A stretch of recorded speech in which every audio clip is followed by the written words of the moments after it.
সবাইকে স্বাগত জানাচ্ছি আমি lucky video advocates diary channel থেকে। আশা করি সবাই ভালো আছেন।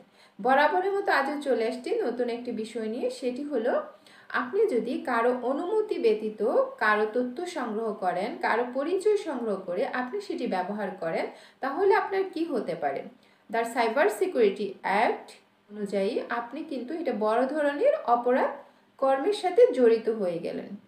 আর আপনি যদি এই অপরাধটি করে থাকেন তাহলে আপনার কি দণ্ডনীয় শাস্তি হতে পারে, আজকের সে বিষয় নিয়ে আলোচনা করব। যদি কোনো ব্যক্তি উদ্দেশ্য পূরণ কল্পে পরিচিতি তথ্য, অর্থ, কোনো বাহ্যিক, জৈবিক বা শারীরিক তথ্য বা অন্য কোনো তথ্য যাহা এককভাবে বা যৌথভাবে একজন ব্যক্তি বা সিস্টেমকে শনাক্ত করে, তাকে পরিচয় করে, যে আপনার নাম, জন্ম তারিখ, পাসপোর্ট, ডিএনএ ইত্যাদি যা আপনাকে পরিচয় করে, এরকম তথ্য যদি কেউ আপনাকে না জানিয়ে ব্যবহার করে তাহলে এটি হবে একটি দণ্ডনীয় অপরাধ। যেমন এই কাজটি আপনার নাম ব্যবহার করে, আপনার ছবি ব্যবহার করে, আপনার ঠিকানা, আপনার জন্ম তারিখ, আপনার মাতার নাম, পিতার নাম, জন্ম নিবন্ধন সনদ, আপনার ফিঙ্গারপ্রিন্ট, আপনার এনআইডি ইত্যাদি যদি কেউ ব্যবহার করে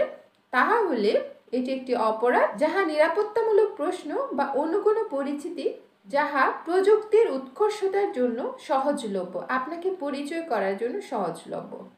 আপনার অনুমতি ব্যতীত এই তথ্যগুলো এই ধরনের তথ্য সংগ্রহ করে কেউ যদি ব্যবহার করে থাকেন তাহলে বড় ধরনের একটি অপরাধ করেছেন। আর এই অপরাধ সংগঠিত হওয়ার জন্য আপনাকে কিন্তু শাস্তি পেতে হবে। যাহার আপনি নাম, পরিচয়, অ্যাড্রেস ব্যবহার করেছেন তিনি যদি এটা সাইবার সিকিউরিটি অ্যাক্ট 2000 অনুযায়ী আপনার বিরুদ্ধে কিন্তু মামলা করতে পারে।